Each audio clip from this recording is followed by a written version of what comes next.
بسم اللہ الرحمن الرحیم۔ السلام علیکم۔ آج کی ویڈیو کا موضوع بہت ہی حساس ہے اور بہت ہی اہم، کیونکہ اکثر ہماری زندگی میں سب سے زیادہ میل جول اپنے قریبی رشتہ داروں سے ہوتا ہے۔ ہم اپنی خوشیاں، اپنی پریشانیاں، اپنی کامیابیاں، اپنے بچوں کی باتیں اور اپنے گھر کے بہت سارے معاملات انہی کے ساتھ شیئر کرتے ہیں اور ڈسکس کرتے ہیں۔ لیکن کبھی کبھی ہمیں یہ احساس ہونے لگتا ہے کہ شاید کوئی ہماری خوشی سے خوش نہیں ہے، کسی کی نظر لگ گئی ہے یا کسی کے دل میں ہمارے لیے حسد ہے۔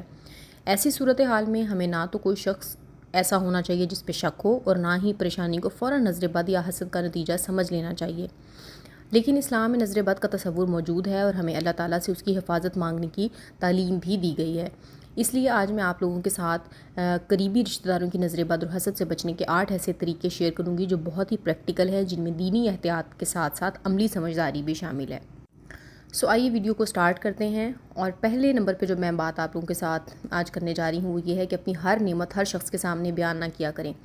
سب سے پہلی اور اہم بات ہے ہی یہی کہ اپنی زندگی کی ہر چھوٹی بڑی خوشی ہر شخص کے ساتھ شیئر کرنا سمجھداری نہیں ہے۔ مثلاً اگر آپ نے کوئی نیا گھر لیا ہے، کوئی نئی گاڑی خریدی ہے، بچوں کی کوئی بہت بڑی کامیابی ہوئی ہے، کوئی اچیومنٹ ملی ہے انہیں، یا آپ کو کوئی مالی فائدہ ہوا ہے، یا آپ نے کوئی قیمتی چیز خریدی ہے، تو اسے ہر جگہ بتانا ضروری نہیں ہوتا۔ اس کا مطلب یہ نہیں ہے کہ آپ اپنے رشتہ داروں سے خوشیاں چھپائیں یا ان پر اعتماد نہ کریں، بلکہ مطلب صرف یہ ہے کہ ہر بات ہر شخص کو بتانا ضروری نہیں ہوتا۔ بعض اوقات انسان اپنی خوشی بتاتے ہوئے یہ بھول جاتا ہے کہ سامنے والا کس ذہنی کیفیت سے گزر رہا ہے۔ کوئی خود مالی پریشانی میں مبتلا ہو سکتا ہے، کوئی اپنی زندگی سے ناخوش ہو سکتا ہے، اور کسی کے دل میں پہلے سے مقابلے کا احساس بھی ہو سکتا ہے۔ اس لیے اپنی خوشیوں میں سادگی رکھیں، اللہ کا شکر ادا کریں اور غیر ضروری نمود و نمائش سے پرہیز کریں۔ نمبر 2 پہ جو چیز میں آج آپ لوگوں کے ساتھ شیئر کروں گی نا، وہ بہت ہی پریکٹیکل ٹپ ہے۔ صبح و شام کے اذکار کو اپنی زندگی کا حصہ اور معمول بنا لیں، کیونکہ یہ طریقہ جو ہے اس کا اگر اہتمام کیا جائے تو ہم بہت ساری بیماریوں سے، بہت سارے حسد سے، بہت سارے لوگوں کی نظر سے بچ سکتے ہیں۔ کیونکہ ہم اکثر اپنے گھر، بچوں، کھانے، صفائی اور کاموں کی فکر میں اتنے مصروف ہو جاتے ہیں کہ اپنے روحانی معاملات کو نظر انداز کرنا شروع کر دیتے ہیں۔ لیکن صبح اور شام کے اذکار ہمیں اللہ کی یاد سے جوڑتے ہیں اور دل میں اطمینان پیدا کرتے ہیں۔ اگر ہم اپنے دن کا آغاز اللہ کے ذکر سے کریں اور رات کو سونے سے پہلے بھی مسنون دعاؤں اور اذکار کا اہتمام کریں تو ہمارے دل کو سکون ملے گا۔ خاص طور پر سورۃ الاخلاص، سورۃ الفلق اور سورۃ الناس پڑھنے کا معمول بنائیں۔ اگر آپ کے بچے ہیں تو انہیں بھی آہستہ آہستہ یہ صورتیں اور دعائیں سکھائیں، اور الحمدللہ میں نے اپنے بچوں کو یہ 2 صورتیں تو یاد کروا دی ہیں۔ یاد رکھیں، حفاظت کا اصل اختیار صرف اللہ تعالیٰ کے پاس ہے، اور کوئی آپ کا کچھ بھی نہیں بگاڑ سکتا ہے اگر آپ اللہ تعالیٰ کے ساتھ جڑے رہیں۔ نمبر 3 پہ سورۃ الفلق اور سورۃ الناس کی تلاوت ڈیلی کریں۔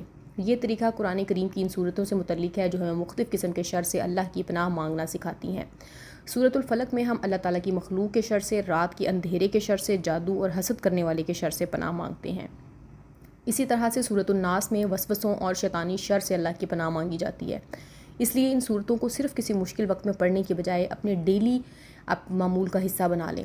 اپنے بچوں پر بھی پڑھ کر دم کیا جا سکتا ہے اور خود بھی پڑھا جا سکتا ہے۔ لیکن یہاں ایک بات بہت ضروری ہے، ان صورتوں کی تلاوت کرتے ہوئے ہمارا یقین کسی انسان پر نہیں بلکہ اللہ تعالیٰ کی ذات پر ہونا چاہیے۔ ہم کسی شخص کو نقصان پہنچانے یا بدلہ دینے کے لیے یہ عمل نہیں کریں، بلکہ اللہ تعالیٰ سے حفاظت مانگنے کے لیے کریں تو زیادہ بہتر ہوگا۔ نمبر 4، ہر رشتہ دار کو حسد کرنے والا سمجھنا چھوڑ دیں۔ یہ بات جو ہے وہ شاید بہت عجیب لگے، لیکن یہ سب سے زیادہ اہم بات ہے۔ اگر کسی دن آپ کے گھر میں کوئی مسئلہ ہو جائے، بچے بیمار پڑ جائیں، کاروبار میں نقصان ہو جائے یا کوئی چیز خراب ہو جائے، تو فوراً یہ سوچ لینا کہ فلاں رشتہ دار نے حسد کیا ہے، یہ درست رویہ نہیں ہے، کیونکہ اس طرح ہمارے دل میں بدگمانی پیدا ہوتی ہے اور بعض اوقات اچھے رشتے بھی خراب ہو جاتے ہیں۔ ہو سکتا ہے جس شخص پر آپ شک کر رہے ہوں وہ حقیقت میں آپ کا بہت خیر خواہ ہو۔ اس لیے حسد سے بچنے کے ساتھ ساتھ بدگمانی سے بھی بچنا بہت ضروری ہے۔ اگر کوئی واضح وجہ نہ ہو تو کسی کے دل کے بارے میں فیصلہ نہ کریں، کیونکہ دلوں کے حال اللہ تعالیٰ جانتا ہے۔ اللہ تعالیٰ ہمارے دلوں کے حال کو ہم سے زیادہ بہتر جانتا ہے، اور یہ اللہ تعالیٰ نے خود فرمایا ہے۔ آپ اپنی حفاظت کے لیے اذکار کریں، دعائیں کریں اور اللہ پر بھروسہ رکھیں، لیکن کسی بے گناہ شخص کو صرف شک کی بنیاد پر حسد کرنے والا قرار نہ دیں، کیونکہ بہرحال دلوں کے معاملات صرف اللہ ہی جانتا ہے۔ نمبر 5، گھر کے راز اور میاں بیوی کے معاملات دوسروں سے شیئر بالکل نہ کریں، اور یہ طریقہ بہت پریکٹیکل ہے۔ اپنے گھر کے پرسنل میٹرز ہر رشتہ دار کے ساتھ شیئر کرنے سے بچیں، اور اس کی کوئی ضرورت نہیں ہے کہ آپ ہر رشتہ دار کو اپنے گھر کی باتیں بتائیں۔ اگر آپ کے شوہر کی آمدنی زیادہ ہے یا کم ہے، آپ نے بالکل کسی رشتہ دار کو نہیں بتانا گھر میں کتنی بچت ہے، آپ نے کیا خریدا، شوہر نے آپ کو کیا تحفہ دیا، بچوں کے مستقبل کے کیا منصوبے ہیں، یا گھر میں میاں بیوی کے درمیان کیا گفتگو ہوئی، یا آپ نے کسی کے بارے میں گھر میں کیا بات کی. یہ سب چیزیں بہت پرائیویٹ اور پرسنل ہیں اور ہر شخص کو بتانا بالکل بھی ضروری نہیں ہے. کبھی کبھی مسئلہ حسد کا نہیں ہوتا بلکہ باؤنڈریز کا سیٹ نہ کرنا ہوتا ہے. جب ہم ہر بات دوسروں کو بتاتے ہیں تو بعد میں وہی معلومات ہمارے لیے پریشانی کا سبب بن سکتی ہیں. اس لیے اپنی پرائیویٹ لائف کو، اپنی پرسنل لائف کو پرسنل ہی رکھیں. خاموشی سے بہت دفعہ انسان دوسروں سے غیر ضروری مسائل سے بچ جاتا ہے. نمبر 6، اپنی کامیابیوں کی نمائش کم سے کم کریں. کیونکہ آج کل سوشل میڈیا کا دور ہے جس کی وجہ سے ہماری زندگی کی بہت ساری چیزیں دوسروں کے سامنے آ جاتی ہیں. ہمارا نیا لباس، نیا گھر، نئی گاڑی، بچوں کی کامیابی، مہنگی خریداری، اپنا خوبصورت سا سفر، گھر کی ڈیکوریشن، اور ہر چیز ہم تصویروں اور ویڈیوز میں شیئر کر دیتے ہیں. لیکن یاد رکھیں کہ ہر نعمت سب کے سامنے دکھانا بالکل بھی ضروری نہیں ہوتا. خوش رہیں اور اپنی نعمتوں سے انجوائے بھی کریں، ان کو اپنی نعمتوں سے لطف اٹھائیں، لیکن نمائش اور شکر گزاری میں فرق رکھیں. اپنے دل میں یہ سوال کریں کہ کیا میں یہ چیزیں شیئر کر رہی ہوں تو میں کس مقصد کے لیے کر رہی ہوں. اگر جواب صرف یہ ہے کہ لوگ دیکھیں گے کہ میرے پاس کیا ہے تو شاید اسے شیئر نہ کرنا بہتر ہو. اور اگر واقعی کوئی ضروری یا مفید چیز ہے جسے دوسروں کو فائدہ ہو سکتا ہے تو اس کو سادگی سے شیئر کریں. اللہ تعالیٰ نے جو نعمت دی ہے اس پر شکر ادا کریں اور لوگوں سے مقابلہ نہ کریں یا اس نیت سے نہ شیئر کریں کہ کسی اور کے دل میں کمتری کا احساس پیدا ہو. نمبر 7، اگر کسی رشتہ دار کا رویہ واقعی تکلیف دہ ہو تو مناسب حدود قائم کریں، اپنی لمٹس، اپنی باؤنڈریز سیٹ کریں. اور یہ بہت اہم بات ہے. اگر کوئی شخص بار بار آپ کی ذاتی زندگی میں مداخلت کرتا ہے، انٹرفیئرنس کرتا ہے، آپ کی خوشی کو کم کرنے کی کوشش کرتا ہے یا آپ کی باتیں دوسروں تک پہنچاتا ہے اور آپ کے گھر کے معاملات میں غیر ضروری حد تک دخل دیتا ہے اور اس کے علاوہ آپ کو مسلسل ذہنی دباؤ دیتا ہے، تو صرف یہ کہہ کر برداشت کرنا ضروری نہیں ہے کہ یہ تو رشتہ دار ہیں. رشتے دیکھیے اپنی جگہ پر اہم ہے لیکن حدود بھی بہت ضروری ہیں. باؤنڈریز اور لمیٹیشنز کا سیٹ کیا جانا بہت ضروری ہے. ہم بدتمیزی کیے بغیر اپنی باؤنڈریز قائم کر سکتے ہیں. فار ایگزامپل، اگر کوئی بار بار آپ کی ذاتی معلومات پوچھتا ہے تو آپ مسکرا کر کہہ سکتی ہیں بس الحمدللہ سب ٹھیک ہے، دعا کریں. اسی طرح سے اگر کوئی آپ کی فائنینشیل سچویشن کے بارے میں پوچھے تو ہر تفصیل بتانے کی بجائے بات بدل دیں یا بہت ہی ایک اوور آل جنرل سا جواب دیں کہ اللہ کا شکر ہے.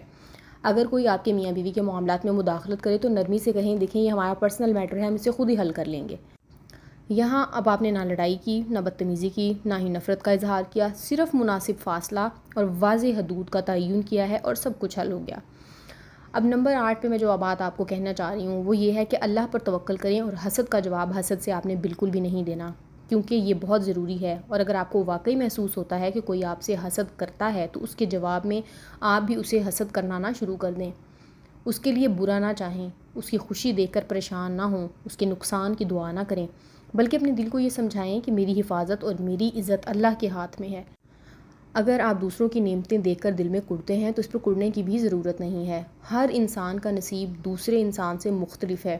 اگر اللہ نے ہمارے مقابلے میں ان کو زیادہ نوازا ہوا ہے تو سوچیں، اپنی زندگی میں ایک نظر ڈالیں کہ وہ کون سی چیزیں ہیں جو ان لوگوں کے مقابلے میں اللہ تعالیٰ نے ہمیں زیادہ بلیس کی ہوئی ہیں. ہو سکتا ہے وہ سکون ہو سکتا ہے وہ صحت ہو سکتا ہے وہ خوبصورتی ہو، یا ہو سکتا ہے وہ ہمارے بچے کی کامیابی ہو. اس کے علاوہ یہ بھی ہو سکتا ہے کہ ہمارے گھر میں کسی فرد کی صحت ہو. تو کتنی ہی چیزیں اس طرح کی آپ کی زندگی میں نکل آئیں گی کہ جو آپ کو لگے گا کہ اس شخص سے بہتر اللہ تعالیٰ نے آپ کو عطا کی ہیں، کیونکہ اللہ تعالیٰ کی تقسیم بہت ہی منصفانہ ہے. اللہ تعالیٰ کبھی بھی غیر منصفانہ تقسیم نہیں فرماتا. اللہ تعالیٰ اپنے بندوں سے بہت بہت پیار کرتا ہے اور اللہ تعالیٰ کبھی بھی یہ نہیں چاہتا کہ میں اپنے ایک بندے کو کم دوں یا دوسرے کو زیادہ دوں. اللہ تعالیٰ نے اگر یہ تقسیم فرمائی ہے تو اپنے بندوں کی وجہ سے اور اپنے بندوں کی طاقت کے حساب سے فرمائی ہے. اپنے دل میں حسد کا جذبہ پیدا نہ ہونے دیں، بلکہ اپنے دل کو سمجھائیں کہ میرے اللہ تعالیٰ نے میرے لیے جو بہتر سمجھا وہ مجھے عطا کیا ہے. اگر میں اپنا نصیب بدلنا چاہتا ہوں تو اس کے لیے مجھے دعا کرنی ہوگی، مجھے اپنے اللہ تعالیٰ سے، مجھے اپنے رب کی ذات سے جڑنا ہوگا. اور اگر آپ یا ہم ایسا کریں گے تو کوئی شک نہیں ہے کہ اللہ تعالیٰ ہمیں خود سے مزید قریب کر لے گا، کیونکہ اللہ تعالیٰ نے فرمایا ہے کہ اگر تم میری طرف 1 قدم بڑھاتے ہو تو میں تمہاری طرف 10 قدم بڑھاتا ہوں، اور اگر تم مجھے یاد کرو گے تو میں تمہیں یاد کروں گا. اور کہاں یاد کروں گا؟ فرشتوں کی مجلس میں. ہمارا رب جب ہم سے اتنا پیار کرتا ہے تو ہم کیوں اس کے بارے میں بدگمان ہوں. اپنے دل کو سمجھائیں کہ یا اللہ میری حفاظت فرما اور میری عزت تیرے ہاتھ میں ہے. دعا کریں یا اللہ مجھے ہر قسم کے شر، نظر بد اور حسد سے محفوظ فرما. میرے گھر، میرے بچوں اور میری تمام نعمتوں میں برکت عطا فرما. اور برکت کے علاوہ اگر آپ چاہتے ہیں تو کثرت کی دعا بھی کر سکتے ہیں، اور اس کے بعد پھر معاملہ صرف اللہ کے سپرد کر دیں. کیونکہ اگر ہم ہر وقت یہ سوچتے رہیں گے کہ کون ہمارے خلاف ہے، کون حسد کر رہا ہے، کون نظر لگا رہا ہے، کسی نے کیا کہہ دیا، کسی نے یہ دیکھا، کسی نے وہ دیکھا، تو ہمارا اپنا سکون سب سے پہلے برباد ہو جائے گا، ختم ہو جائے گا. خواتین خاص طور پر اس معاملے میں بہت حساس ہو جاتی ہیں. بچے کو بخار ہوا تو فوراً خیال آیا کہ نظر لگ گئی، گھر میں کوئی چیز خراب ہوئی تو خیال آیا کہ کسی نے حسد کر دیا، اگر شوہر سے اختلاف ہو گیا تو خیال آیا کسی کی نظر لگ گئی، کاروبار میں نقصان ہوا تو کسی رشتہ دار پر شک ہونے لگتا ہے. لیکن ہمیں ہر مسئلے کی وجہ نظر بد یا حسد قرار دینے سے پہلے عام اور حقیقی وجوہات کو بھی دیکھنا چاہیے.